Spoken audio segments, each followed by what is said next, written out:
삼성 없이는 모든 공장이 마비됩니다. 지금 일본 경제가 무너지기 직전입니다. 토요타의 모든 생산 라인이 멈춰섰기 때문인데요. 불과 일주일 전 모든 자동차에서 삼성 배터리를 빼겠다고 선언한 토요타. 삼성 정도는 충분히 대체 가능하다고 믿은 일본은 경제 안보를 빌미로 삼성을 완전히 추방하려고 했던 겁니다. 하지만 선언 48시간 뒤 일본의 오만함은 산산조각 났습니다. 대체 배터리는 검사 기준을 통과하지 못했고 토요타 모든 생산 라인이 멈추고 말았죠. 72시간 뒤면 재고가 바닥나는 최악의 상황. 일본 자동차공업협회의 긴급 결론은 바로 대체 불가. 바로 그때 일본이 움직였습니다. 비공개 채널로 서울에 연락해 살려달라고 매달린 것이죠. 도대체 무슨 일이 벌어진 걸까요? 삼성이 보여준 대역전의 72시간. 지금 시작합니다. 구독과 좋아요로 대한민국을 응원해주세요. 토요타 하이브리드가 왜 세계 최강인지 아시나요? 엔진이 좋아서가 아닙니다. 연비가 뛰어나서도 아니에요. 배터리입니다. 엔진과 모터를 이어주는 배터리가 핵심이에요. 그런데 그 배터리의 상당 부분이 한국에서 옵니다. 우리는 그걸 의존이라 불렀어요. 끊어야 할 사슬이라고 생각했죠. 저는 나카무라 겐지, 내각부 경제안보국 공급망위기대응 국장입니다. 25해 공직 경험으로 저는 그 사슬을 끊을 수 있다고 확신했어요.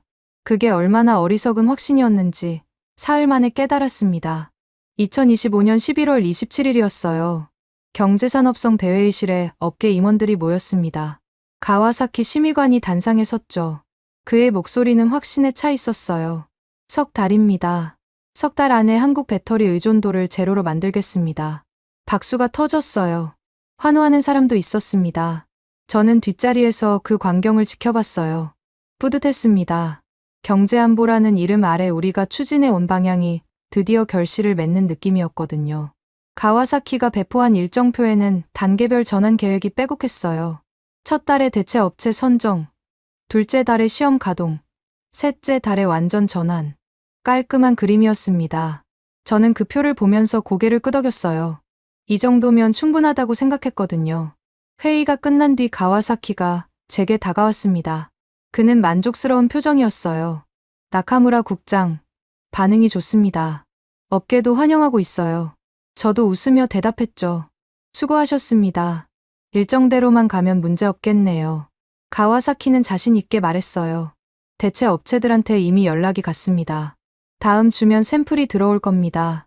저는 안심했습니다. 모든 게 계획대로 흘러가고 있었거든요. 그런데 바로 그때 제 전화기가 울렸어요. 토요타 아이치 공장에서 온 연락이었습니다. 다나카 도시로 공장 운영총괄이었죠. 국장님, 방금 발표 내용 들었습니다. 그의 목소리는 평소와 달랐어요. 뭔가 걸리는 게 있는 듯한 톤이었죠. 저는 대수롭지 않게 받았습니다. 다나카 씨, 좋은 소식 아닙니까? 드디어 시작되는 겁니다. 그런데 다나카는 곧바로 본론을 꺼냈어요. 국장님, 검사 기준 말입니다. 대체 업체들이 우리 기준을 맞출 수 있을까요? 저는 잠시 멈칫했습니다. 검사 기준이라니, 그게 왜 문제가 되는 건지 바로 이해가 안 됐거든요. 기준이야 조정하면 되는 거 아닙니까? 다나카는 한숨을 쉬더니 말했어요. 하이브리드 배터리는 검사 항목이 12개입니다. 추적 기록까지 포함하면 서류만 수십 장이에요. 새 업체가 이걸 석 달 안에 갖출 수 있을까요? 저는 그 질문이 불편했습니다. 현장은 늘 보수적이라고 생각했거든요. 변화를 두려워하는 거라고 치부했어요. 다나카 씨, 너무 걱정하지 마세요. 조달팀에서 다 확인하고 있습니다. 다나카는 잠시 침묵했어요. 그러더니 조심스럽게 덧붙였죠. 국장님, 저희 라인 재고가 사흘치밖에 안 됩니다. 배터리 공급이 끊기면 라인이 바로 멈춰요. 사흘, 72시간. 그 숫자가 귀에 들어왔지만 저는 심각하게 받아들이지 않았습니다. 재고야 늘리면 되는 거 아닌가. 그렇게 생각했어요. 다나카의 질의서가 내각부로 올라왔을 때도 저는 우선순위를 낮게 매겼습니다. 지금 생각하면 그게 첫 번째 실수였어요. 며칠 뒤 조달팀 보고가 도착했습니다. 해외 업체 3곳에서 즉시 협의 가능이라는 회신이 왔다는 내용이었어요. 저는 안도했습니다. 역시 대안은 있었던 거죠. 중국 업체 하나, 유럽 업체 하나, 국내 업체 하나. 숫자만 보면 충분해 보였어요. 보고서에는 각 업체의 생산 능력과 단가가 정리돼 있었습니다. 깔끔한 표였어요. 저는 그 표를 믿었습니다. 표 안에 없는 것들이 문제라는 걸 몰랐거든요. 검사 기록, 추적 체계, 품질 인증. 그런 것들은 표에 숫자로 안 나오잖아요. 그날 저녁 총리실에서 연락이 왔어요. 아라키 비서관이었습니다. 나카무라 국장, 내일 아침 보고 준비되셨습니까? 저는 긴장했습니다. 총리실이 직접 챙긴다는 건 그만큼 관심이 높다는 뜻이었거든요. 네. 준비 중입니다. 대체 업체 현황과 일정을 정리하고 있어요. 아라키의 목소리는 차가웠죠. 리스크 항목도 넣으세요. 총리님께서 리스크를 수치로 보고 싶어 하십니다. 저는 긴장이 더해졌어요. 실패하면 안 된다는 압박이 밀려왔습니다. 알겠습니다. 리스크 분석까지 포함하겠습니다.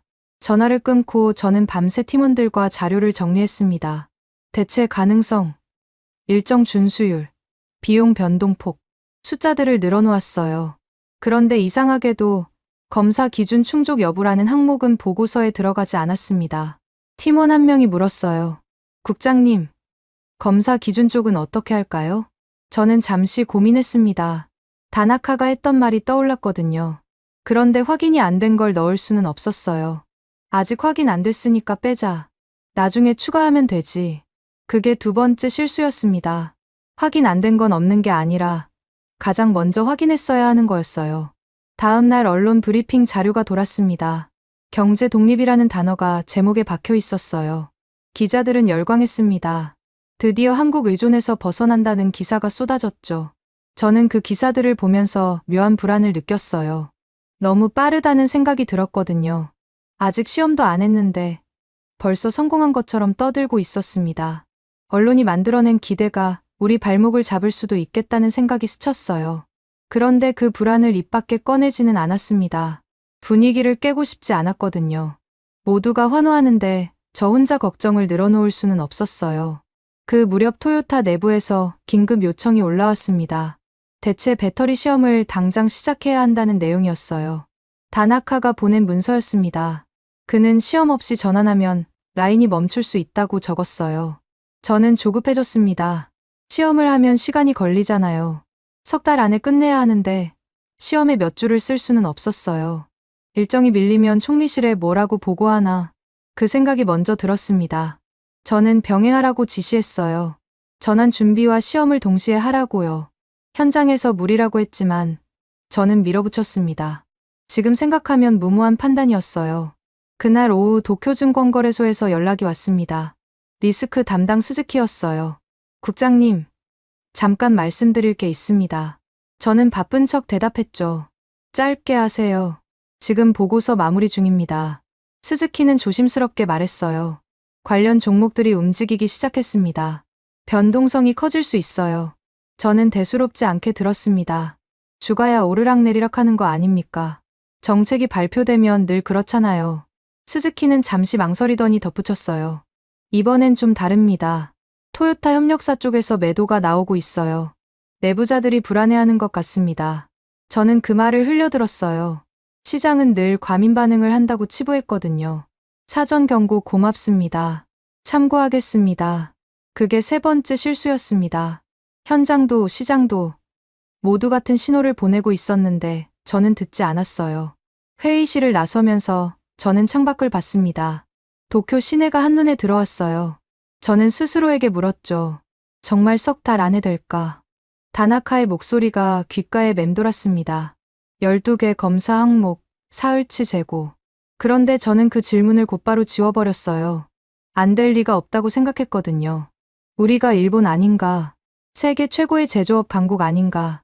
한국 배터리 없이도 얼마든지 해낼 수 있다고 믿었습니다. 사흘 뒤 토요타 라인이 멈췄어요.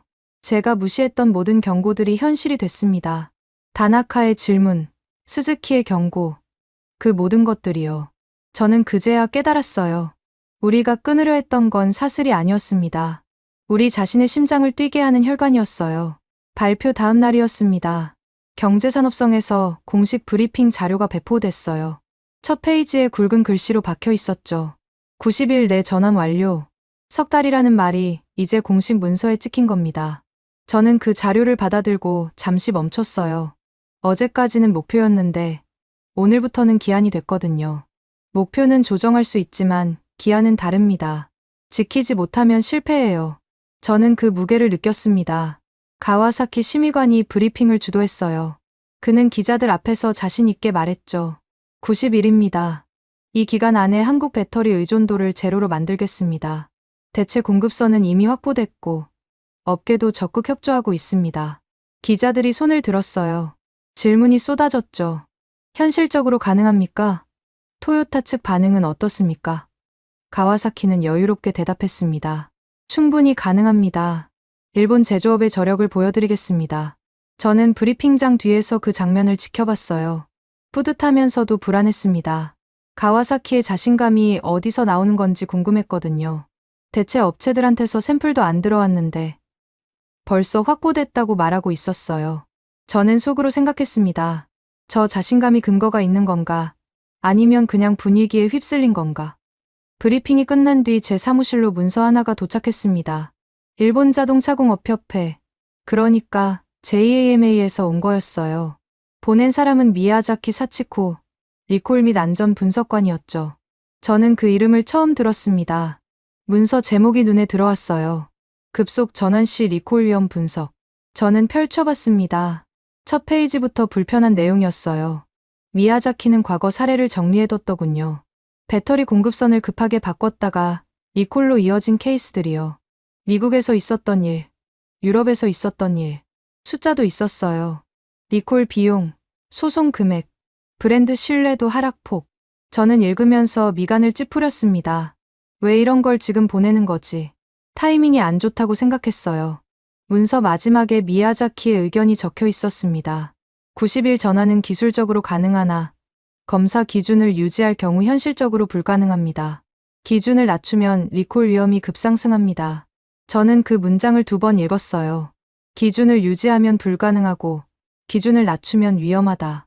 그럼 어쩌라는 건가? 저는 짜증이 났습니다. 문제만 제기하고 해결책은 없잖아요. 저는 그 문서를 서랍에 넣었습니다. 나중에 참고하자고 생각했어요. 지금은 앞으로 나가야 할 때니까요. 그날 오후 총리실에서 연락이 왔습니다. 아라키 비서관이었어요. 그의 목소리는 평소보다 더 날카로웠죠.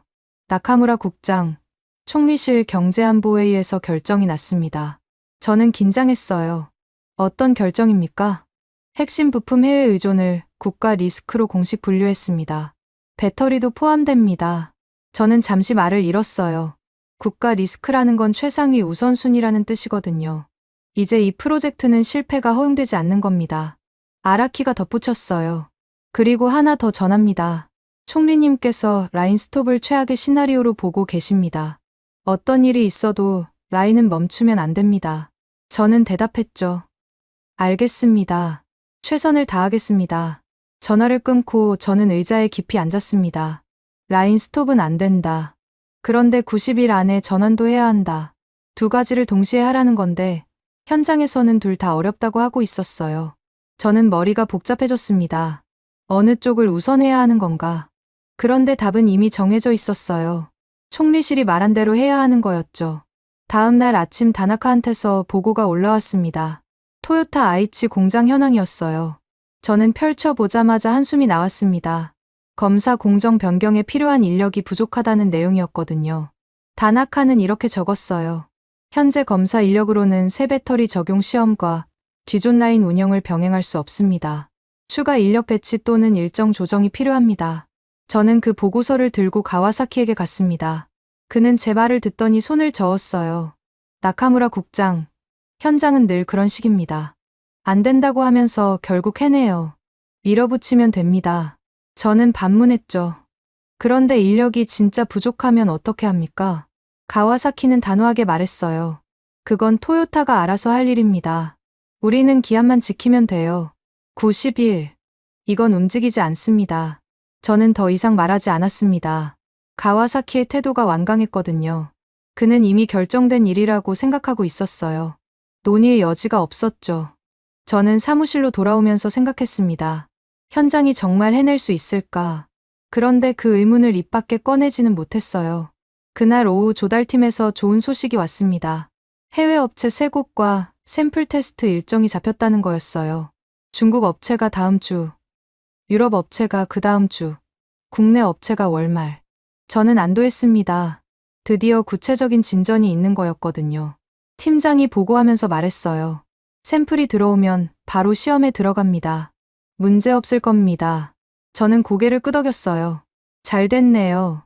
일정대로 진행하세요. 그런데 마음 한구석이 개운치 않았습니다. 샘플 테스트가 통과될 거라는 보장이 없었거든요. 미야자키가 보낸 문서가 떠올랐어요. 검사 기준을 유지하면 불가능하다는 그 문장이요. 저는 고개를 저었습니다. 아니야. 해볼 때까지는 모르는 거야. 부정적으로 생각하면 안 돼. 저녁 무렵 스즈키한테서 또 연락이 왔습니다. 도쿄증권거래소 리스크 담당이었죠. 그는 어제보다 더 조심스러운 목소리였어요. 국장님, 오늘 종가 확인하셨습니까? 저는 안 봤다고 대답했어요. 왜요? 무슨 일 있습니까? 스즈키가 말했죠. 토요타 협력사 쪽 변동성이 더 커졌습니다. 어제보다 폭이 넓어요. 공매도도 늘고 있습니다. 저는 짜증이 났습니다. 스즈키 씨, 정책 발표 후에 주가가 움직이는 건 당연한 거 아닙니까? 며칠 지나면 안정될 겁니다. 스즈키는 잠시 침묵했어요. 그러더니 조심스럽게 말했죠. 그럴 수도 있습니다. 하지만 패턴이 좀 이상해요. 단순한 반응이 아니라 뭔가 구체적인 정보에 반응하는 것 같습니다. 저는 귀찮아졌어요. 구체적인 정보라니요. 무슨 정보가 있겠습니까? 스즈키가 대답했어요. 저도 모릅니다. 그냥 느낌이에요. 혹시 현장에서 뭔가 문제가 생긴 건 아닌가 싶어서요. 저는 단호하게 말했습니다. 문제 없습니다. 계획대로 진행 중이에요. 너무 걱정하지 마세요. 전화를 끊고 저는 창밖을 봤어요. 해가 지고 있었습니다. 스즈키의 말이 신경 쓰였어요. 현장에서 뭔가 문제가 생긴 건 아닌가. 다나카의 보고가 떠올랐습니다. 미야자키의 경고도요. 다들 비슷한 말을 하고 있었어요. 그런데 저는 듣지 않았습니다. 듣고 싶지 않았거든요. 다음 날 아침 내각부 내부 회의가 열렸습니다. 경제안보국 간부들이 모인 자리였어요. 의제는 대외 커뮤니케이션 점검이었죠. 회의 중반에 한 간부가 손을 들었습니다. 국장님, 언론 톤이 좀 과열된 것 같습니다. 경제 독립, 한국 배제 이런 표현이 너무 자극적이에요. 나중에 문제가 생기면 되돌리기 어렵습니다. 저는 그 말에 동의했어요. 저도 같은 생각이었거든요. 조절할 필요가 있겠네요. 브리핑 자료 표현을 좀 누그러뜨릴까요? 그런데 다른 간부가 반대했어요. 지금 톤을 바꾸면 뒷걸음질 치는 것처럼 보입니다. 언론이 정부가 흔들린다고 쓸 거예요. 회의실이 조용해졌습니다. 둘 다 맞는 말이었거든요. 톤을 유지하면 나중에 위험하고, 톤을 바꾸면 지금 당장 위험해요. 저는 결정을 내려야 했습니다. 일단 유지합시다. 상황 봐가면서 조절하죠. 회의가 끝난 뒤 저는 사무실에 혼자 앉았어요. 머릿속이 복잡했습니다. 총리실은 라인 스톱을 최악으로 본다고 했고, 경제산업성은 92를 못 박았어요. 현장은 인력이 부족하다고 하고, JAMA는 리콜 위험을 경고하고 있었죠. 시장은 불안하게 움직이고, 내부에서는 언론 톤을 걱정하고 있었어요. 모든 방향에서 경고가 오는데, 저는 앞으로 가야 했습니다. 그때 전화벨이 울렸어요. 다나카였습니다. 국장님, 첫 번째 샘플이 도착했습니다. 내일부터 시험 들어갑니다. 저는 반가웠어요. 잘 됐네요. 결과 나오면 바로 알려주세요. 다나카가 잠시 망설이더니 말했어요. 국장님, 솔직히 말씀드리면 기대하지 않는 게 좋을 것 같습니다. 서류를 봤는데 검사 기준 맞추기 쉽지 않아 보여요. 저는 대답했습니다. 해봐야 아는 거 아닙니까? 일단 시험부터 하죠. 전화를 끊고 저는 생각했어요. 다나카도, 미야자키도, 스즈키도 다 같은 말을 하고 있었습니다. 어렵다고, 위험하다고, 조심하라고. 그런데 저는 그 목소리들을 무시하고 있었어요. 왜냐하면 멈출 수가 없었거든요. 기한은 정해졌고, 총리실은 지켜보고 있었어요. 저는 달리는 기차 위에 올라탄 거였습니다. 내릴 수 없었어요. 시험 결과가 도착한 건 사흘 뒤였습니다. 다나카가 직접 전화를 걸어왔어요. 그의 목소리는 평소보다 낮았죠. 국장님, 로그 보내드렸습니다. 직접 보시는 게 좋겠어요. 저는 컴퓨터를 열었습니다. 메일함에 파일이 와 있었어요. 제목은 샘플 시험 결과 1차 보고였죠. 저는 클릭했습니다. 첫 페이지를 보자마자 숨이 막혔어요. 탈락이었습니다. 첫 번째 샘플, 중국 업체 제품. 검사 항목 12개 중 4개에서 기준 미달. 저는 스크롤을 내렸어요. 두 번째 시험, 같은 샘플, 또 탈락. 세 번째, 네 번째, 다섯 번째, 전부 탈락이었습니다. 저는 다나카에게 다시 전화했어요. 다나카 씨, 이게 무슨 상황입니까? 7번이나 떨어졌다고요? 다나카가 대답했죠. 네, 국장님. 7번 연속입니다. 같은 항목에서 계속 걸려요. 저는 물었습니다. 어떤 항목입니까? 충방전 사이클 안정성, 온도 변화 대응, 셀 균형 유지. 이 세 개가 반복해서 문제입니다. 한국 배터리는 이 항목들에서 한 번도 문제가 없었어요. 라인 자체가 그 특성에 맞춰져 있거든요. 저는 잠시 말을 잃었습니다. 라인이 배터리에 맞춰져 있다. 그 말의 의미가 뒤늦게 들어왔어요. 배터리를 바꾸는 게 아니라 라인을 바꿔야 한다는 뜻이었거든요. 다나카가 이어서 말했습니다. 국장님, 솔직히 말씀드리겠습니다. 배터리만 교체하면 끝이라고 생각하셨죠? 그게 아닙니다. 하이브리드는 배터리 특성과 제어 시스템이 묶여 있어요. 단기 전환은 사실상 재설계입니다. 재설계, 그 단어가 머릿속에 박혔어요. 저는 90일 안에 부품 하나 바꾸는 거라고 생각했습니다.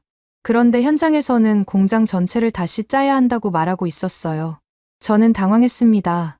이걸 어떻게 보고하지? 총리실에 뭐라고 말해야 하나? 그날 오후 저는 아이치로 내려갔습니다. 직접 봐야겠다고 생각했거든요. 신칸센에서 내려 공장으로 향하는 동안 머릿속이 복잡했어요. 다나카의 말이 사실이라면 우리는 처음부터 잘못 계산한 겁니다. 대체가 아니라 재설계라면 90일은커녕 1년도 부족할 수 있어요. 공장에 도착하자 다나카가 마중 나와 있었습니다. 그는 말없이 저를 시험동으로 안내했어요. 복도를 걸으면서 그가 말했죠. 국장님, 현장 QA 팀장이 직접 설명드릴 겁니다. 저보다 더 정확하게 아는 사람이에요. 시험동에 들어서자 젊은 엔지니어가 일어섰습니다. QA 팀장이라고 자기소개를 했어요. 그는 화이트보드 앞에 서서 시험 데이터를 펼쳐놨습니다. 국장님, 이게 7번의 시험 결과입니다. 보시다시피 같은 패턴이 반복되고 있어요. 저는 보드를 봤습니다. 그래프가 그려져 있었어요. 빨간 선이 기준선 아래로 떨어지는 지점이 표시돼 있었죠. 한 번이 아니라 매번 같은 구간에서 떨어지고 있었습니다. QA 팀장이 설명했어요. 충방전 사이클에서 전압 강화가 기준을 넘어섭니다. 한국 배터리는 이 구간에서 안정적이에요. 우리 라인 세팅이 그 특성에 맞춰져 있거든요. 대체 배터리는 특성이 달라서 라인 세팅을 바꾸지 않으면 계속 이렇게 됩니다. 저는 물었습니다. 라인 세팅을 바꾸면 되는 거 아닙니까? QA 팀장이 고개를 저었어요. 바꿀 수 있습니다. 하지만 최소 2주가 걸려요. 그것도 모든 검사 항목을 다시 세팅한다는 전제에서요. 그리고 그동안 라인은 멈춰야 합니다. 2주, 라인 정지. 저는 그 조합이 무엇을 의미하는지 알았습니다. 총리실이 가장 우려하는 시나리오였거든요. 다나카가 옆에서 말했어요. 국장님, 그리고 한 가지 더 있습니다. 라인이 멈추면 협력사 납품도 같이 멈춥니다. 저희 라인 하나가 서면 부품 공급하는 업체 수십 곳이 연쇄로 영향받아요. 작년에 반도체 부족 때도 비슷한 일이 있었죠. 그때 협력사 3곳이 문 닫았습니다. 저는 그 말에 등골이 서늘해졌어요. 라인 하나가 아니라 생태계 전체가 흔들린다는 뜻이었거든요. 저는 물었습니다. 그럼 지금 상태로 계속 시험하면 어떻게 됩니까? QA 팀장이 대답했어요. 같은 결과가 반복될 겁니다. 배터리 특성이 안 맞으니까요. 저희는 중단을 권고드립니다. 이대로 가면 시간만 낭비해요. 중단. 그 단어가 무겁게 다가왔습니다. 시험을 중단하면 전환 일정은 어떻게 되는 건가? 저는 생각했어요. 그런데 계속해도 결과가 안 나온다면 중단하는 게 맞는 거였죠. 저는 고개를 끄덕였습니다. 공장을 나서면서 다나카가 조용히 말했어요. 국장님, 저도 처음에는 가능하다고 생각했습니다. 배터리 바꾸는 게 뭐가 어렵겠나 싶었죠. 그런데 현장에서 직접 보니까 다르더군요. 하이브리드는 엔진이 있어도 배터리가 멈추면 같이 멈춥니다. 그게 구조예요. 저는 아무 말도 못했습니다. 그가 맞았거든요. 저는 책상에서 숫자만 보고 결정을 내렸어요. 현장을 몰랐습니다. 도쿄로 돌아오는 신칸센 안에서 미야자키한테서 메일이 왔습니다. 새로운 문서였어요. 제목은 기준 하향시 리콜 위험 분석, 최종본이었죠. 저는 열어봤습니다. 미야자키는 결론을 한 문장으로 정리해뒀어요. 검사 기준을 하향 조정할 경우 리콜 발생 확률이 현행 대비 3배 이상 증가합니다. 기준 하향은 권고하지 않습니다. 문서 하단에 미야자키의 서명이 있었어요. 날짜와 함께요. 그녀는 자기 이름을 걸고 이 결론을 내린 겁니다. 저는 그 서명을 보면서 무거워졌어요. 기준을 낮추면 리콜이고 기준을 유지하면 전환 불가. 어느 쪽을 선택해도 문제였습니다. 다음 날 아침 내각부 회의가 열렸습니다. 현장 점검 결과를 보고하는 자리였어요. 저는 시험 로그와 QA팀 분석, 미야자키 문서를 모두 가져갔습니다. 회의실에는 경제산업성 가와사키도 와 있었죠. 저는 스크린에 자료를 띄우면서 말했어요. 현장에서 확인한 결과입니다. 샘플 시험이 7번 연속 탈락했습니다. 원인은 배터리 특성과 라인 세팅의 불일치입니다. 회의실이 조용해졌어요. 저는 이어서 말했습니다. 현장 QA팀은 시험 중단을 권고했습니다. 라인 세팅을 바꾸려면 최소 2주가 필요하고 그동안 라인은 멈춰야 합니다. 가와사키가 손을 들었어요. 잠깐요. 나카무라 국장. 그럼 어쩌자는 겁니까? 포기하자는 건가요? 저는 대답했죠. 포기가 아니라 현실을 말씀드리는 겁니다. 90일 안에 전환하려면 기준을 낮춰야 하는데 JAMA 분석에 따르면 그러면 리콜 위험이 3배로 뜁니다. 가와사키가 인상을 찌푸렸어요. 리콜 위험은 예측일 뿐입니다. 확정된 게 아니잖아요. 저는 미야자키 문서를 보여줬습니다. 이건 JAMA 공식 분석입니다. 미야자키 분석관이 서명했어요. 기준 하향은 권고하지 않는다고 명시돼 있습니다. 회의실에 긴장이 흘렀어요. 가와사키와 저 사이의 기류가 달라졌거든요. 그가 말했습니다. 그럼 보고서에 재설계 필요라고 쓸 겁니까? 그러면 90일 계획은 사실상 폐기되는 겁니다. 총리실에 그렇게 보고할 수 있어요? 저는 잠시 망설였어요. 그 문구를 넣으면 지금까지 한 모든 게 물거품이 됩니다. 언론에 발표한 것도, 업계에 약속한 것도요. 그런데 넣지 않으면 거짓 보고가 되는 거였죠. 다른 간부가 끼어들었어요. 문구를 좀 부드럽게 할 수는 없습니까? 재설계보다는 추가 검토 정도로요. 저는 고개를 저었습니다. 현장 상황을 보면 추가 검토로는 안 됩니다. 본질적인 구조 문제입니다. 가와사키가 책상을 쳤어요. 나카무라 국장, 겁먹지 마세요. 대체 샘플을 더 투입하면 됩니다. 한 업체가 안 되면 다른 업체로 가는 거예요. 아직 유럽 업체랑 국내 업체 샘플도 안 들어왔잖습니까? 저는 그 말에 분노가 치밀었어요. 겁먹지 말라고요. 현장에서 7번이나 실패했는데 그게 겁의 문제입니까? 저는 참으면서 대답했습니다. 추가 샘플은 투입할 겁니다. 하지만 구조적 문제가 해결되지 않으면 결과는 같을 겁니다. 회의는 결론 없이 끝났어요. 재설계 필요, 문구는 일단 보류됐습니다. 대신 추가 시험 진행 중이라는 애매한 표현이 들어갔죠. 저는 회의실을 나서면서 생각했어요. 우리는 현실을 인정하지 않고 있다. 시간만 끌고 있을 뿐이다. 그런데 인정하면 모든 게 무너지니까 인정할 수가 없었습니다. 유럽 업체 샘플이 도착한 건 그로부터 닷새 뒤였습니다. 저는 조달팀 보고를 받자마자 희망을 품었어요. 중국 업체가 안 됐으니 유럽 업체는 다를 거라고 생각했거든요. 독일 기업이었습니다. 자동차 부품으로 유명한 곳이었죠. 저는 결과를 기다렸어요. 이틀 뒤 다나카한테서 연락이 왔습니다. 그의 목소리는 지쳐 있었어요. 국장님, 유럽 샘플도 탈락입니다. 저는 눈을 감았습니다. 예상은 했지만 직접 들으니 다르더군요. 어떤 항목입니까? 이번엔 추적 기록이 문제입니다. 토요타 기준은 배터리 셀 하나하나의 생산 이력을 요구해요. 어느 공장에서 언제 만들어졌는지, 어떤 검사를 통과했는지.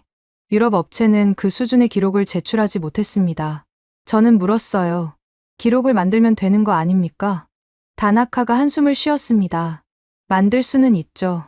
하지만 시스템을 갖추는데 최소 6개월이 걸립니다.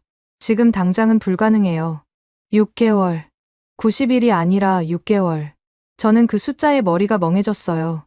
우리가 세운 계획이 얼마나 허언됐는지 그제야 보이기 시작했습니다.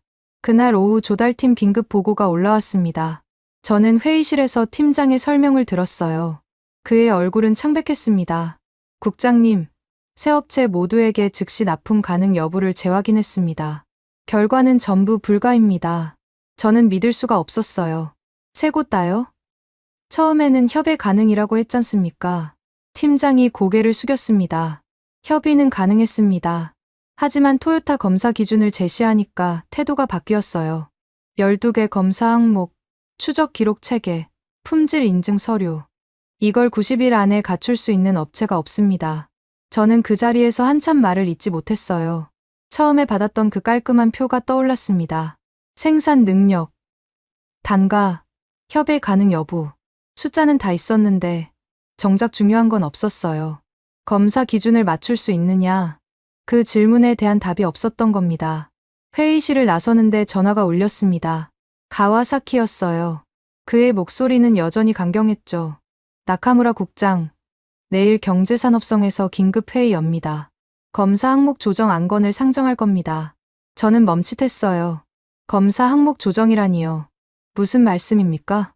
가와사키가 대답했습니다. 12개 항목 중 일부를 면제하는 겁니다. 핵심 항목만 남기고 나머지는 빼면 대체 업체들도 통과할 수 있어요. 저는 귀를 의심했습니다. 그러면 안전 기준이 낮아지는 거 아닙니까? 가와사키가 짜증 섞인 목소리로 말했어요. 나카무라 국장, 지금 안전을 따질 때입니까? 라인이 멈추면 그게 더 큰 문제예요. 일단 돌리고 나서 기준은 나중에 올리면 됩니다. 저는 그 논리가 위험하다고 느꼈어요. 기준을 낮춰서 통과시키고 나중에 올린다. 그 사이에 사고가 나면 어쩌려고요. 저는 대답했습니다. 회의에는 참석하겠습니다. 하지만 JAMA 분석 자료도 같이 검토해야 합니다. 가와사키는 전화를 끊었어요. 저는 곧바로 미야자키에게 연락했습니다. 그녀가 받았죠. 미야자키 씨, 내일 경제산업성 회의에 검사 항목 면제 안건이 올라옵니다. 반대 자료 준비해 주실 수 있습니까? 미야자키는 잠시 침묵했어요. 그러더니 단호하게 말했습니다. 국장님, 그건 제가 이미 경고한 내용입니다. 면제는 사고로 직결돼요. 문서 보강해서 내일 아침까지 보내드리겠습니다. 다음 날 경제산업성 회의실은 긴장으로 가득했습니다. 가와사키가 먼저 발언했어요. 그는 스크린에 표를 띄웠죠. 검사 항목 12개 중 핵심은 5개입니다. 나머지 7개는 부수적이에요. 이 7개를 한시적으로 면제하면 대체 업체들이 즉시 납품할 수 있습니다. 회의실에 웅성거림이 퍼졌어요. 누군가 물었습니다. 한시적이라면 기간은 얼마나 됩니까? 가와사키가 대답했죠. 1년입니다. 1년 안에 업체들이 기준을 갖추면 됩니다. 저는 손을 들었어요. 잠깐요, 가와사키 심의관. 그 7개 항목이 부수적이라는 근거가 뭡니까? 가와사키가 인상을 찌푸렸습니다. 실무진이 검토한 결과입니다. 안전에 직접적인 영향은 적다고 판단했어요. 저는 미야자키 문서를 꺼냈습니다. JAMA 분석은 다릅니다. 미야자키 분석관이 보낸 자료를 보시죠. 저는 스크린에 문서를 띄웠어요. 미야자키의 분석이 나왔습니다. 그녀는 면제 대상으로 거론된 항목들을 하나하나 분석해뒀어요. 충방전 안정성, 온도 대응, 셀 균형. 이 항목들이 면제되면 어떤 사고로 이어질 수 있는지 과거 사례와 함께 정리돼 있었습니다. 저는 읽었어요. 2019년 유럽 사례. 배터리 온도 대응 항목 기준 완화 후 6개월 만에 화재 발생. 리콜 대수 12만 대. 비용 3천억 원 이상. 회의실이 조용해졌습니다. 가와사키가 말했어요. 그건 극단적인 사례입니다. 우리는 그렇게 안 됩니다. 저는 반문했죠. 그렇게 안 된다는 보장이 어디 있습니까? 면제하면 리콜 위험이 3배로 뛴다고 JAMA가 분석했습니다. 이건 추측이 아니라 데이터예요. 가와사키와 저 사이에 긴장이 흘렀습니다. 다른 참석자들은 눈치를 보고 있었어요. 아무도 먼저 말하지 않았죠. 결국 회의는 결론 없이 끝났습니다. 면제 안건은 추가 검토로 보류됐어요. 회의실을 나서는데 다나카한테서 전화가 왔습니다. 그의 목소리는 급박했어요. 국장님, 추가로 말씀드릴 게 있습니다. 라인이 멈추면 재가동도 간단하지 않아요. 검사 장비 캘리브레이션, 작업자 재배치, 협력사 납품 재개. 최소 사흘에서 일주일이 걸립니다. 저는 한숨이 나왔어요. 멈추는 것도 문제인데 다시 켜는 것도 문제라니. 사방이 막혀 있었습니다. 그날 저녁 스즈키한테서 또 연락이 왔어요. 그의 목소리는 평소보다 더 무거웠습니다. 국장님, 오늘 시장이 크게 움직였습니다. 토요타 주가가 4% 빠졌어요. 저는 놀랐습니다. 4%요? 왜 갑자기? 스즈키가 대답했죠. 오전에 가와사키 심의관이 기자들한테 한 말이 있잖아요. 검사 기준 조정을 검토 중이라고 했거든요. 그게 기사화됐습니다. 시장은 그걸 품질 문제 있다로 해석한 거예요. 저는 눈을 감았습니다. 가와사키의 발언이 시장을 흔들었어요. 우리가 뭘 해도 상황이 악화되고 있었습니다. 말을 해도 문제, 안 해도 문제. 저는 후회가 밀려왔어요. 처음부터 이렇게 될 줄 알았어야 했습니다. 밤늦게 사무실에서 보고서를 정리하고 있었어요. 제목을 뭐라고 할지 고민했습니다. 원래 계획은 한국 배터리 배제 성과 보고였어요. 그런데 그 제목을 쓸 수가 없었습니다. 성과가 없었으니까요. 저는 제목을 바꿨어요. 토요타 라인 안정 방안. 배제가 아니라 안정. 목표 자체가 달라진 겁니다. 보고서를 마무리할 즈음 아라키한테서 전화가 왔습니다. 총리실 비서관이었죠. 밤 11시였어요. 그가 전화할 시간이 아니었습니다. 나카무라 국장, 내일 새벽 6시에 비상회의 소집됩니다. 총리님께서 직접 주재하십니다. 저는 긴장했어요. 무슨 일입니까? 아라키의 목소리는 낮았습니다. 상황이 심각하게 돌아가고 있어요. 내일 회의에서 방향을 정해야 합니다. 자료 준비해 오세요. 전화를 끊고 저는 창밖을 봤습니다. 도쿄의 야경이 보였어요. 불빛들이 반짝이고 있었죠. 저는 생각했습니다. 우리가 끊으려 했던 건 사슬이 아니었어요. 그건 우리 자신을 지탱하는 구조였습니다. 한국 배터리를 빼면 토요타 라인이 버틸 수 없다. 그게 반전의 본질이었어요. 대체 불가능. 그 단어가 머릿속에 선명하게 새겨졌습니다. 새벽 회의가 어떻게 될지 알 수 없었어요. 그런데 한 가지는 확실했습니다. 이제 목표는 바뀌어야 한다. 배제가 아니라 생존. 그게 우리 앞에 놓인 현실이었습니다. 새벽 비상회의는 6시 정각에 시작됐습니다. 총리 관저 지하 회의실이었어요. 저는 5시 반에 도착해서 자료를 펼쳐놓고 기다렸습니다. 잠을 거의 못 잤어요. 밤새 보고서를 수정하고 또 수정했거든요. 어떻게 말해야 할지 머릿속으로 수십 번을 연습했습니다. 회의실에 사람들이 하나둘 들어왔어요. 아라키 비서관, 경제산업성 차관, 내각부 사무차관, 그리고 총리가 들어왔습니다. 모두 일어섰죠.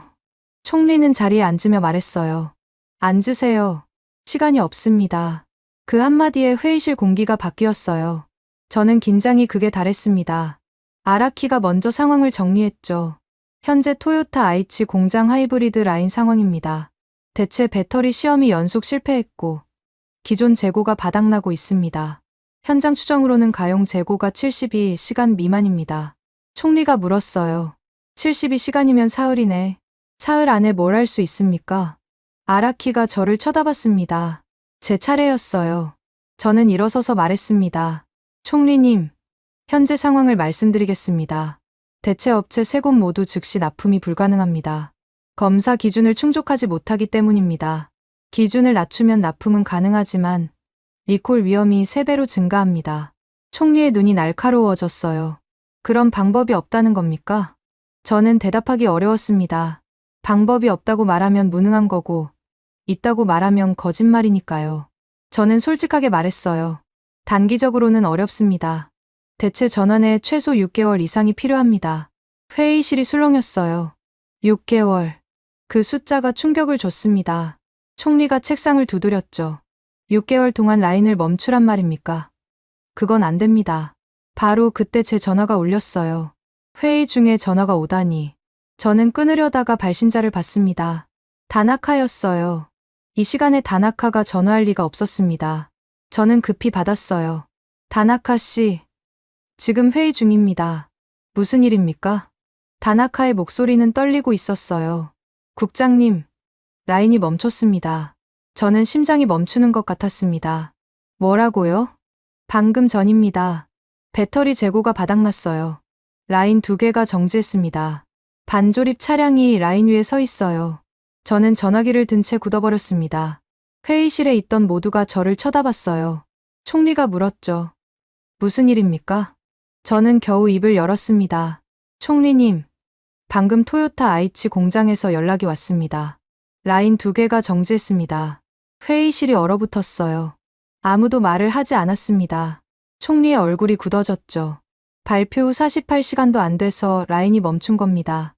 우리가 가장 두려워하던 일이 현실이 됐어요. 총리가 천천히 말했습니다. 지금부터 이 사안은 국가 공급망 위기로 격상합니다. 모든 부처가 총력 대응하세요. 회의가 끝난 뒤 저는 곧바로 다나카에게 다시 전화했어요. 상황을 더 정확히 알아야 했거든요. 다나카 씨, 현장 상황을 자세히 말해주세요. 다나카가 설명했습니다. 라인 A와 라인 B가 멈췄습니다. 둘 다 하이브리드 핵심 라인이에요. 반조립 상태로 차량 수십 대가 라인 위에 서 있습니다. 배터리가 없어서 다음 공정으로 넘어갈 수가 없어요. 저는 물었어요. 재가동은 얼마나 걸립니까? 다나카가 한숨을 쉬었습니다. 배터리가 들어오면 바로 가능합니다. 문제는 배터리가 없다는 거죠. 대체 배터리는 검사에서 떨어졌고 한국 배터리는 발주가 끊겼으니까요. 저는 머리가 아팠어요. 우리가 스스로 끊어놓고 이제 와서 어쩌란 말입니까? 그날 오전 협력사 연합에서 연락이 왔습니다. 대표 시마무라 마사토였어요. 그의 목소리는 분노로 가득했습니다. 나카무라 국장, 협력사들이 난리입니다. 토요타 납품이 중단되면 우리도 멈춰요. 결제가 밀리기 시작했습니다. 저는 죄책감이 밀려왔어요. 협력사들은 아무 잘못도 없었거든요. 정부가 정책을 밀어붙였고 그 여파가 그들에게 가고 있었습니다. 시마무라가 이어서 말했어요. 중소협력사들은 현금 흐름이 일주일도 안 버팁니다. 지금 결제가 밀리면 다음 달에 문 닫는 곳이 나올 거예요. 정부가 책임져야 합니다. 저는 대답했습니다. 시마무라 씨, 상황은 알겠습니다. 총리실에 보고하고 지원 방안을 검토하겠습니다. 시마무라는 냉정하게 말했죠. 검토가 아니라 실행이 필요합니다. 시간이 없어요.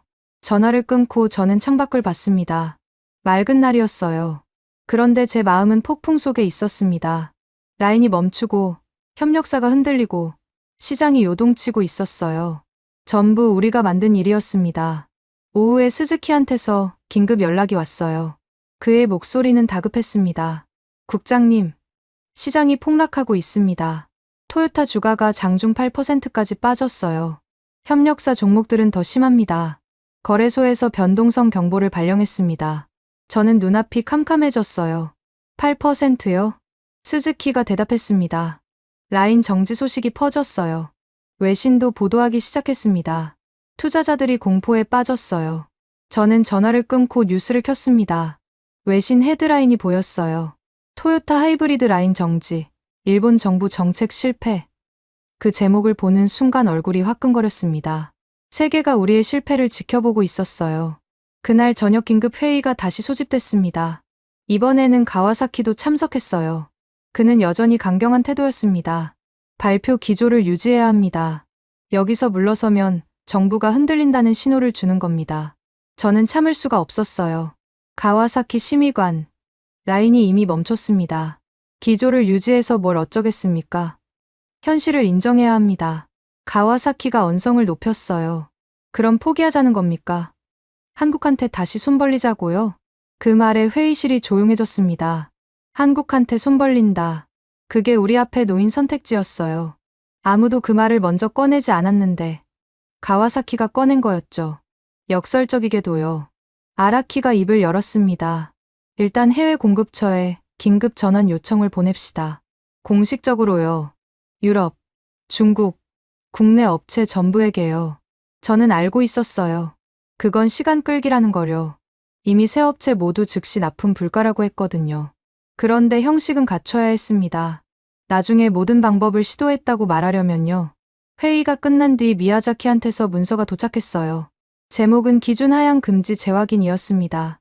그녀는 라인이 멈춘 상황에서도 입장을 바꾸지 않았어요. 문서에는 이렇게 적혀 있었습니다. 라인 정지는 일시적 손실입니다. 기준 하향으로 인한 리콜은 회복 불가능한 손실입니다. 기준 유지를 재차 권고합니다. 저는 그 문장을 읽으면서 생각했어요. 미야자키가 맞았습니다. 그런데 라인이 멈춘 지금 그 논리를 어떻게 관철시킬 수 있을까요?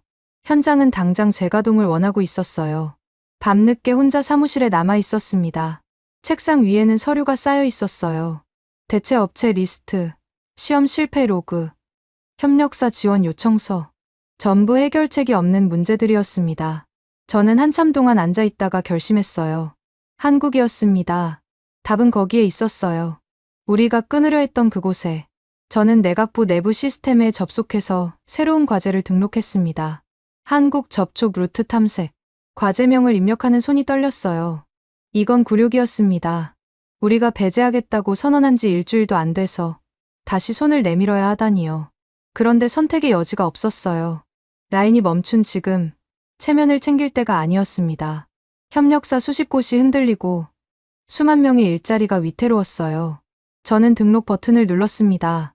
굴욕을 감수하기로 한 거였죠. 그게 제가 할 수 있는 유일한 일이었습니다. 다음 날 아침 아라키한테서 전화가 왔습니다. 총리실 비서관이었죠. 그의 목소리는 평소와 달랐어요. 차갑지 않았습니다. 오히려 피로에 절어 있었죠. 나카무라 국장, 총리님께서 방향을 정하셨습니다. 저는 긴장했어요. 어떤 방향입니까? 아라키가 천천히 말했습니다. 복구 우선입니다. 배제는 나중 문제예요. 지금은 라인을 살리는 게 먼저입니다. 저는 그 말에 안도와 굴욕이 동시에 밀려왔어요. 복구 우선. 그건 사실상 배제 정책의 철회였거든요. 일주일 전에 우리가 그렇게 자신 있게 발표했던 게 물거품이 된 겁니다. 그런데 동시에 이제라도 현실을 인정했다는 안도감이 있었어요. 아라키가 이어서 말했죠. 그리고 책임선도 정리됐습니다. 경제산업성이 발표를 주도했으니 후속 조치도 경제산업성이 맞습니다. 내각부는 실무 조율에 집중하세요. 저는 그 말의 의미를 알았어요. 가와사키에게 책임을 넘기는 거였습니다. 정치적으로는 당연한 수순이었죠. 저는 대답했어요. 알겠습니다. 실무에 집중하겠습니다. 전화를 끊고 저는 곧바로 가와사키에게 연락했습니다. 경제산업성 브리핑 자료에서 배제 문구를 빼달라고 요청해야 했거든요. 가와사키가 받았어요. 그의 목소리는 지쳐 있었습니다. 나카무라 국장, 무슨 일입니까? 저는 단도직입적으로 말했어요. 가와사키 심의관, 브리핑 자료 표현을 바꿔야 합니다. 배제라는 단어를 빼주세요. 가와사키가 잠시 침묵했습니다. 그러더니 낮은 목소리로 물었죠.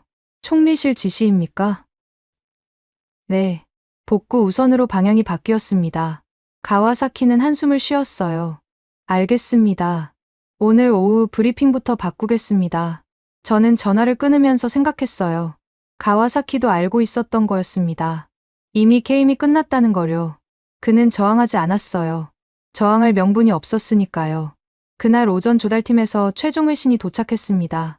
해외 업체 3곳 모두 즉시 공급 불가라는 공식 답변이었어요. 중국 업체는 물량 확보에 석 달이 필요하다고 했고, 유럽 업체는 검사 기록 체계 구축에 6개월이 걸린다고 했습니다. 국내 업체는 생산 라인 자체가 규모에 못 미친다고 했어요. 저는 그 문서를 보면서 절망했습니다. 3곳 모두요. 우리가 믿었던 대안이 전부 사라진 거였어요. 처음에 협의 가능이라고 했던 그 업체들이 막상 기준을 들이대니까 전부 손을 뺐습니다. 저는 책상에 문서를 내려놓고 한참 동안 앉아 있었어요. 이제 진짜 선택지가 없었습니다. 오후에 다나카한테서 긴급 연락이 왔어요. 그의 목소리는 급박했습니다. 국장님, 상황이 더 나빠졌습니다. 내일 안에 라인 씨도 멈출 것 같아요. 저는 놀랐습니다. 라인 씨까지요. 왜 갑자기? 다나카가 설명했어요. 배터리 재고가 생각보다 빨리 바닥나고 있습니다. 24시간 내에 추가 정지가 발생할 거예요. 지금 3개 라인 중 2개가 멈춘 건데 내일이면 3개 전부 멈춥니다. 저는 머리가 하얘졌어요. 3개 라인 전부. 그러면 토요타 하이브리드 생산이 완전히 중단되는 겁니다. 저는 물었어요. 얼마나 버틸 수 있습니까? 다나카가 대답했습니다. 버틸 게 없어요. 배터리가 없으면 라인은 멈춥니다. 그게 전부예요. 전화를 끊고 저는 결심했습니다. 더 이상 미룰 수 없었어요. 한국에 연락해야 했습니다. 저는 외무성을 통하지 않기로 했어요. 공식 채널로 가면 시간이 너무 오래 걸리고 언론에 노출될 위험도 있었거든요. 비공개로 가야 했습니다. 저는 주일한국대사관 경제공사 최경수의 연락처를 찾았어요. 예전에 경제협력 행사에서 명함을 교환한 적이 있었거든요. 저는 전화를 걸었습니다. 손이 떨렸어요. 세 번째 신호음에 최경수가 받았습니다. 여보세요? 저는 침을 삼키고 말했어요. 최경수 공사님, 나카무라 겐지입니다. 내각부 경제안보국 국장이에요. 갑자기 연락드려서 죄송합니다. 최경수는 잠시 침묵했어요. 그가 뭘 생각하는지 알 것 같았습니다. 일주일 전에 한국 배터리를 빼겠다고 발표한 사람이 전화를 걸어왔으니까요. 그가 천천히 말했습니다. 나카무라 국장님, 무슨 일이십니까? 저는 솔직하게 말하기로 했어요. 돌려 말할 여유가 없었거든요. 최 공사님, 비공개로 실무 접촉이 가능한지 여쭤보고 싶습니다. 배터리 공급 관련해서요. 전화기 너머로 짧은 침묵이 흘렀습니다. 최경수가 물었어요. 비공개라고 하셨습니까? 네. 공식 채널은 시간이 오래 걸립니다. 지금 상황이 급해요. 최경수가 다시 침묵했습니다. 그러더니 조심스럽게 말했죠. 나카무라 국장님, 솔직히 말씀드리겠습니다.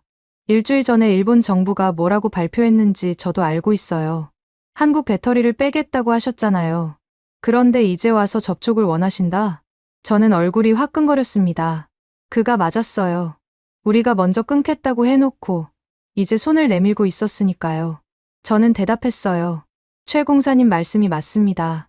저희가 판단을 잘못했어요. 지금 라인이 멈춘 상태입니다. 협력사들이 흔들리고 있어요. 도움이 필요합니다. 저는 도움이라는 단어를 쓰면서 자존심이 무너지는 걸 느꼈어요. 일주일 전까지만 해도 우리가 갑이라고 생각했거든요.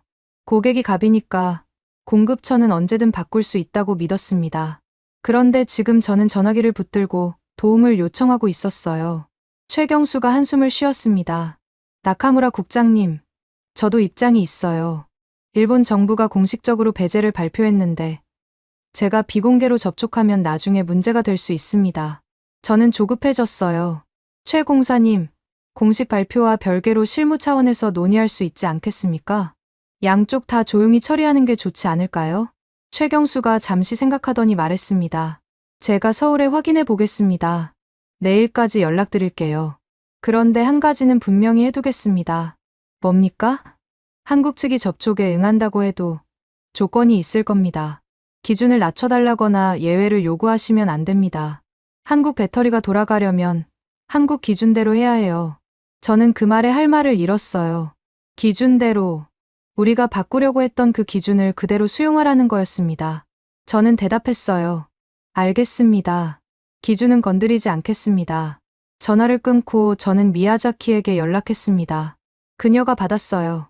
미야자키 씨, 한국 측과 접촉을 시도하고 있습니다. 복귀 조건을 정리해 주세요. 기준 유지를 전제로요.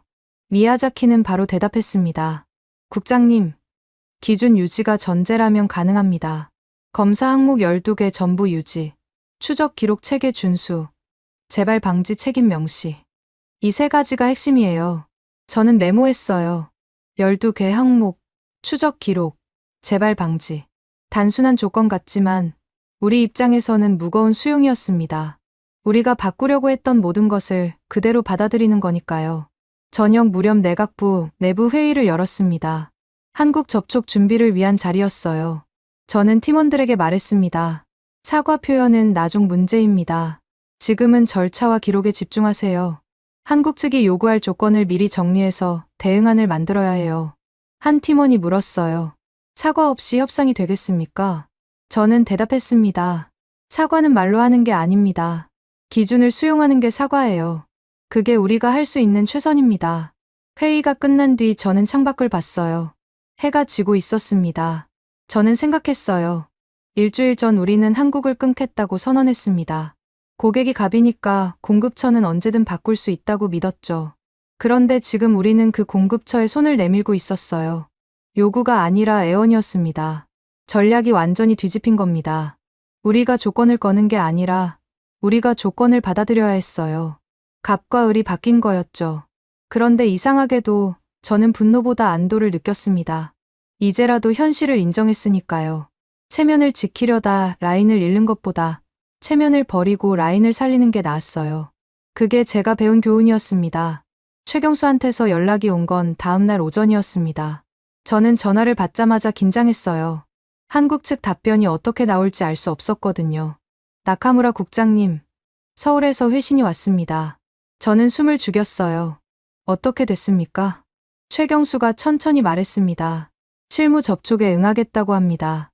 단, 조건이 있어요. 저는 예상했던 대로였어요.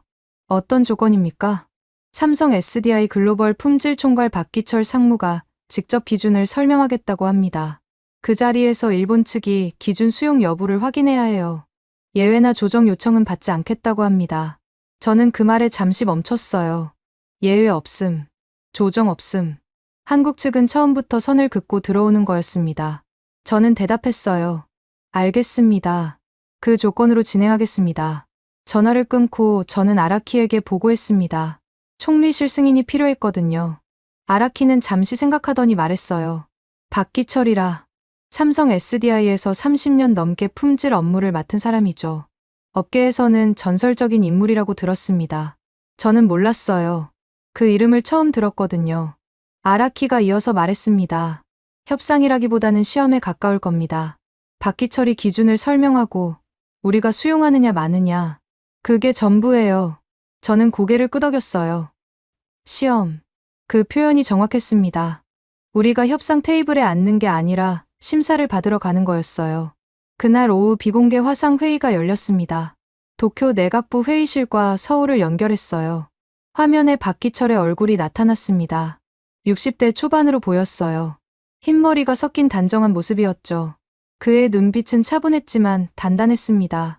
박기철이 먼저 입을 열었어요. 나카무라 국장님, 시간이 없으니 본론으로 들어가겠습니다. 저는 고개를 끄덕였어요. 인사치레를 기대하지 않았거든요. 박기철이 화면에 문서를 띄웠습니다. 검사 항목 12개가 나열돼 있었어요. 그가 하나씩 설명하기 시작했죠. 첫 번째, 충방전 사이클 안정성. 두 번째, 온도 변화 대응. 세 번째, 셀 균형 유지.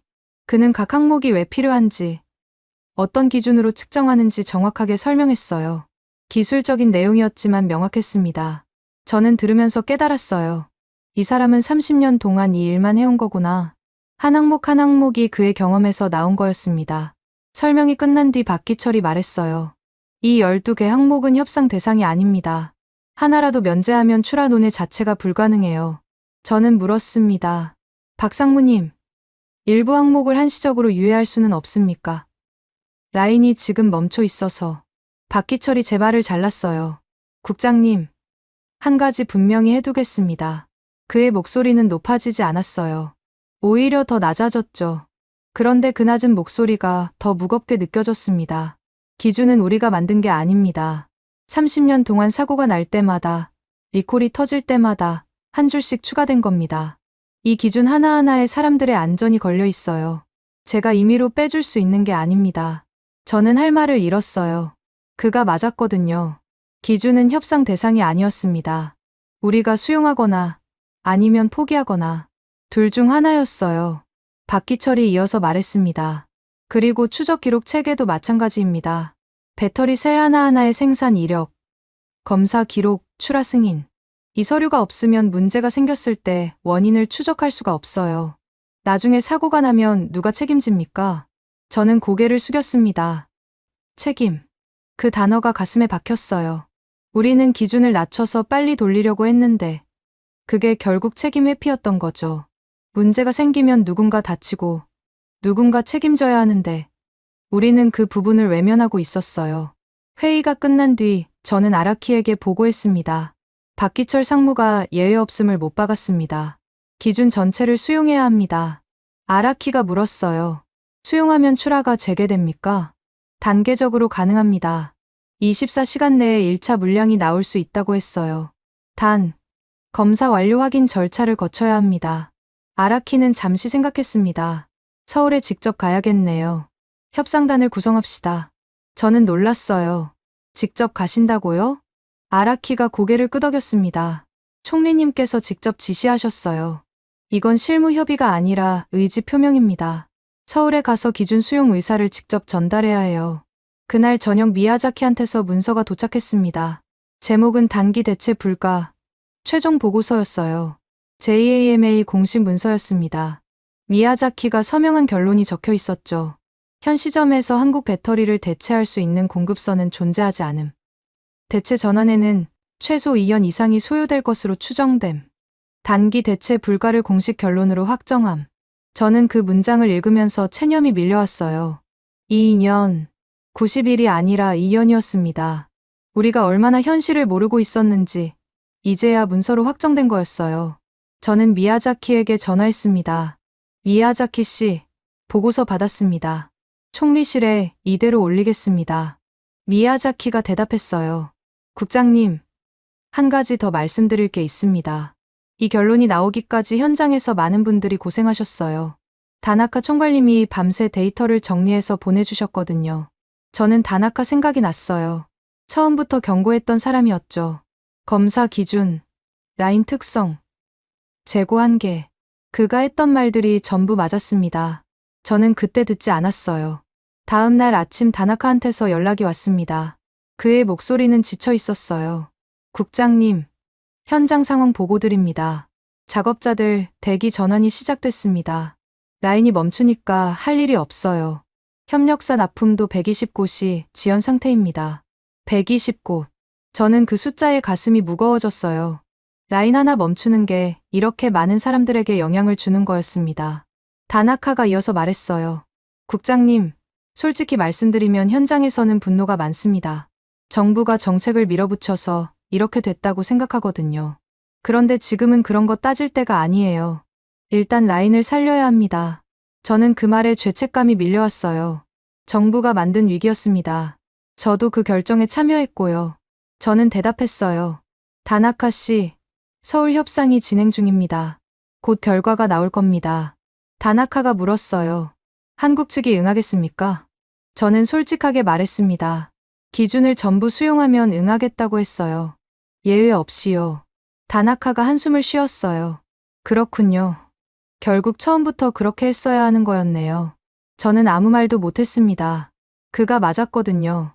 처음부터 기준을 존중했으면 이 지경까지 오지 않았을 거예요. 그날 오후 시마무라한테서 또 연락이 왔습니다. 협력사 연합 대표였죠. 나카무라 국장. 협력사 결제 유예가 한계입니다. 다음 주까지 해결 안 되면 문 닫는 곳이 나옵니다. 저는 대답했어요. 시마무라 씨, 서울 협상 결과가 곧 나옵니다. 조금만 더 버텨주세요. 시마무라가 쓴웃음을 지었어요. 버티라고요? 우리가 뭘 잘못했다고 버팁니까? 정부가 만든 일 아닙니까? 저는 할 말이 없었습니다. 그가 맞았어요. 협력사들은 피해자였습니다. 저녁에 아라키가 연락해왔어요. 서울행 협상단이 승인됐습니다. 내일 출발합니다. 저는 안도했어요. 드디어 움직이는 거였습니다. 아라키가 덧붙였죠. 나카무라 국장, 기준 수용 문서 초안 준비됐습니까? 저는 대답했습니다. 네. 미야자키 씨가 정리해줬어요. 사과 문구는 빼고 기준 수용과 이행 일정만 넣었습니다. 아라키가 고개를 끄덕였어요. 잘했습니다. 사과는 말로 하는 게 아니에요. 기준을 받아들이는 게 사과입니다. 저는 그 말이 가슴에 남았어요. 기준을 받아들이는 게 사과다. 우리가 할 수 있는 건 그것뿐이었습니다. 체면을 지키려다 라인을 잃을 뻔했어요. 이제는 체면 대신 기준을 선택한 거였죠. 그게 우리가 배운 교훈이었습니다. 서울 협상은 2025년 12월 1일에 시작됐습니다. 저는 아라키와 함께 김포공항에 내렸어요. 비행기에서 내리는 순간 묘한 기분이 들었습니다. 일주일 전에는 한국을 끊겠다고 선언했는데 이제 손을 내밀러 온 거였거든요. 협상 장소는 서울 삼성동이었어요. 삼성 SDI 본사 회의실이었죠. 우리가 도착했을 때 한국 측 인사들이 이미 자리에 앉아 있었습니다. 박기철 상무, 그리고 한국산업부 배터리 정책관 이정숙. 두 사람의 표정은 담담했어요. 승자의 여유 같은 건 없었습니다. 그냥 일을 처리하러 온 사람들의 얼굴이었죠. 박기철이 먼저 입을 열었어요. 시간이 없으니 바로 시작하겠습니다. 저는 고개를 끄덕였습니다. 인사치레가 없었어요. 그게 오히려 편했습니다. 감정적인 대화가 오가면 더 힘들었을 거예요. 이정숙이 문서를 펼쳤습니다. 합의서 초안이었어요. 그녀가 하나씩 읽어나갔죠. 첫째, 검사 항목 12개 전부 준수. 둘째, 배터리 셀별 추적 기록 체계 구축. 셋째, 재발 방지 책임 명시 및 이행 일정 확정. 저는 그 조항들을 들으면서 무거워졌어요. 전부 우리가 바꾸려고 했던 것들이었거든요. 이제 그걸 그대로 받아들이는 거였습니다. 아라키가 옆에서 메모를 하고 있었어요. 그의 표정도 굳어 있었죠. 이정숙이 말을 이었습니다. 이 조건들은 협상 대상이 아닙니다. 수용 여부만 확인하면 됩니다. 저는 물었어요. 수용하면 출하는 언제 가능합니까? 박기철이 대답했습니다. 검사 완료 확인 후 24시간 내에 1차 물량이 나갑니다. 2차는 48시간 뒤, 3차는 그 다음 주에요. 3단계로 진행됩니다. 3단계. 저는 그 구조가 합리적이라고 느꼈어요. 한꺼번에 쏟아붓는 게 아니라 단계적으로 확인하면서 가는 거였죠. 리스크를 관리하는 방식이었습니다. 아라키가 입을 열었어요. 일본 정부를 대표해서 말씀드립니다. 조건을 전부 수용하겠습니다. 회의실이 잠시 조용해졌어요. 그 한마디가 모든 걸 끝냈습니다. 우리가 일주일 동안 버티고 밀어붙이고 실패했던 모든 것들이 그 문장 하나로 정리된 거였죠. 박기철이 고개를 끄덕였어요. 알겠습니다. 그럼 세부 일정을 확정하죠. 그 뒤로 2시간 동안 실무 협의가 이어졌습니다. 검사 일정, 출하 절차, 기록 공유 방식, 하나하나 문서로 남겼어요. 감정적인 말은 한마디도 없었습니다. 숫자와 날짜와 책임 소재만 오갔죠. 저는 그게 오히려 다행이라고 생각했어요. 사과나 비난이 오갔으면 더 힘들었을 거예요. 협의가 끝난 뒤 이정숙이 말했습니다. 나카무라 국장님, 한 가지 말씀드릴 게 있습니다. 저는 긴장했어요. 뭔가 추가 조건이 나오는 건가 싶었거든요. 그런데 이정숙의 말은 예상과 달랐습니다. 이번 일을 조건 거래로 보지 않으셨으면 합니다. 우리가 출하를 재개하는 건 일본이 요청해서가 아니에요. 기준을 충족했기 때문입니다. 그 차이를 이해해 주시면 좋겠어요. 저는 그 말의 의미를 곱씹었어요. 조건 거래가 아니라 기준 충족. 한국은 우리에게 은혜를 베푸는 게 아니었습니다. 우리가 기준을 맞췄으니 출하하는 거였어요. 갑을 관계가 아니라 기준과 이행의 관계였죠. 저는 대답했습니다. 이해합니다. 감사합니다. 서울을 떠나는 비행기 안에서 저는 창밖을 봤어요. 구름이 펼쳐져 있었습니다. 아라키가 옆에서 말했죠. 나카무라 국장, 이제 시작입니다. 돌아가면 내부 절차를 바꿔야 해요. 저는 알고 있었어요.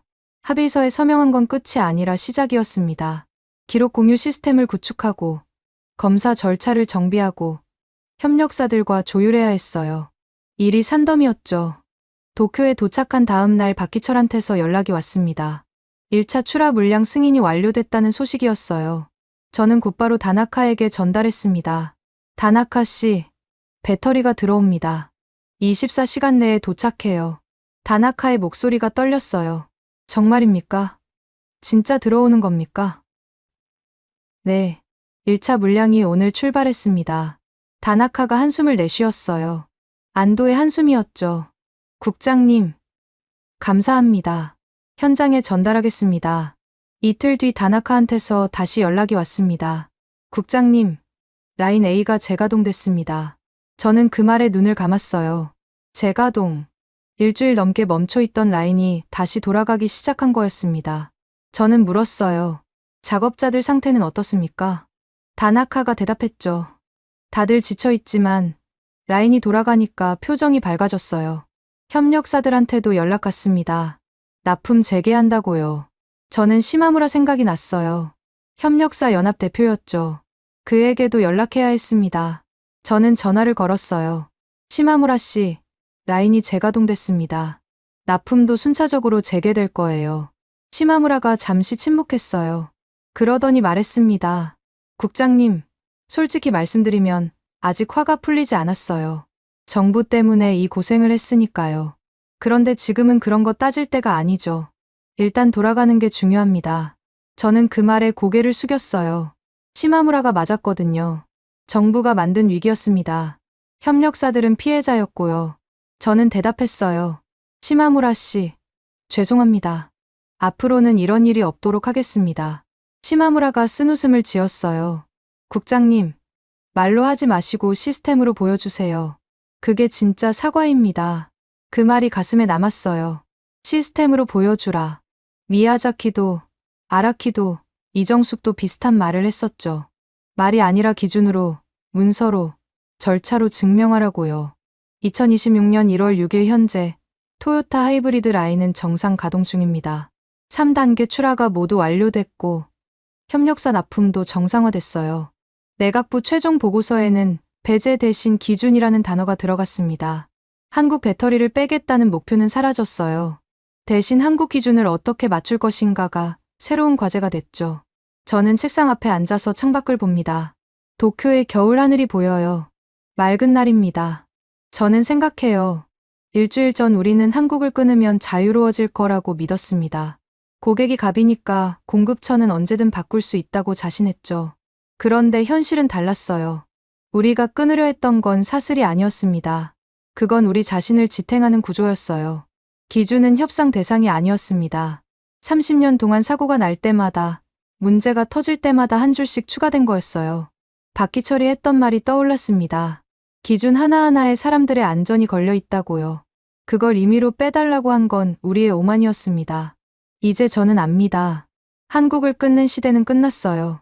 한국 기준을 배우는 시대가 시작된 겁니다. 고객이 갑이라는 생각도 버려야 했어요. 기준을 쥔 쪽이 주도권을 갖는다는 걸 배웠습니다. 그게 이번 일에서 제가 얻은 교훈이에요. 라인은 다시 돌아가고 있습니다. 작업자들은 일터로 복귀했고 협력사들은 납품을 재개했어요. 위기는 지나갔습니다. 그런데 저는 알아요. 이건 끝이 아니라 시작이라는 거요. 기준을 지키는 건 한 번으로 끝나지 않습니다. 매일, 매 순간 증명해야 하는 거예요. 저는 그 책임을 지고 살아갈 겁니다. 그게 제가 할 수 있는 유일한 사과니까요. 선생님들 오늘 이야기 어떠셨어요? 저는요, 박기철 총괄이 일본 쪽 실무자한테 딱 한마디 하는 장면에서 목이 메었습니다. 검사 기록 없으면 출하 논의 자체가 안 됩니다. 가격을 깎아달라는 말도 안 했어요. 사과하라는 말도 안 했어요. 그냥 기준을 지키라고 했을 뿐인데 그 한마디가 협상의 판을 뒤집었거든요. 30년 넘게 품질 기록 쌓아온 사람이 서류 한 장으로 상대방의 태도를 바꿔놓은 거예요. 그리고 토요타 라인이 멈췄을 때 협력사 트럭들이 줄줄이 돌아가는 장면 있잖아요. 저는 그 장면에서 이런 생각이 들었습니다. 아, 한국이 정말 이렇게까지 왔구나. 배터리 없으면 세계 최고라는 토요타 라인도 멈추는구나. 선생님들, 저는 젊은 세대입니다. 솔직히 고백하면요. 저희 세대는 이렇게 잘 사는 나라에서 태어났잖아요. 반도체가 세계 최고인 게 당연한 줄 알았어요. 배터리가 세계 최고인 것도 당연한 줄 알았어요. 그런데 이게 당연한 게 아니었더라고요. 누군가 피땀 흘려서 만들어 놓은 거였어요. 선생님들, 기억나시죠? 1960년대, 70년대 그때요. 독일 탄광 갱도 속에서 석탄가루 마시며 일하셨던 광부 선생님들. 중동 사막에서 50도 넘는 햇볕 아래 철근 묶으셨던 건설 노동자 선생님들. 구로공단 야간 조명 아래에서 밤새 재봉틀 돌리셨던 여공 선생님들. 그분들이 번 외화가 쌓이고 쌓여서 오늘 한국 배터리가 됐어요. 그분들이 흘린 땀방울이 모이고 모여서 일본이 고개 숙이게 됐어요. 혹시 이런 생각하시는 분 계세요? 나는 이제 늙었다. 내가 뭘 했다고. 젊은 사람들한테 짐만 된다. 선생님, 그거 아니에요. 절대 아니에요. 지금 선생님 손등에 있는 그 주름요, 그거 훈장이에요. 손바닥에 박힌 굳은 살이요, 그게 대한민국 성장의 증거예요. 허리 굽어가면서도 자식들 대학 보내셨잖아요. 밥 굶어가면서도 나라 세금 꼬박꼬박 내셨잖아요. 선생님들이 영웅이에요. 진짜 영웅이에요. 오늘 이야기 속에서 일본이 한국한테 고개 숙인 거요. 그게 선생님들 덕분이에요. 저는 그렇게 믿습니다. 선생님들, 저는요, 앞으로도 계속 이 자리에 있을게요. 여러분의 말동무로, 여러분의 친구로요. 세상이 아무리 빨리 돌아가도 저는 선생님들 속도에 맞춰서 천천히 이야기할게요. 우리 대한민국이 얼마나 대단한 나라인지 계속 들려드릴게요. 선생님, 요즘 한파가 심하죠? 네, 밖에 나가실 때 목도리 꼭 하세요. 장갑도 두꺼운 거로 끼시고요. 아침에 너무 일찍 나가지 마세요. 빙판길 위험하거든요. 따뜻한 국물 한 그릇 꼭 드시고요. 몸 어디 불편하시면 참지 마시고 병원 가세요.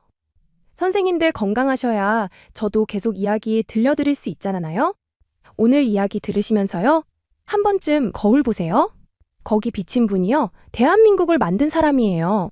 세계가 놀라는 나라를 만든 사람이에요. 그러니까 오늘 하루 스스로한테 말씀하세요. 나는 잘 살았다. 나는 잘했다. 선생님 오늘 영상 괜찮으셨으면요.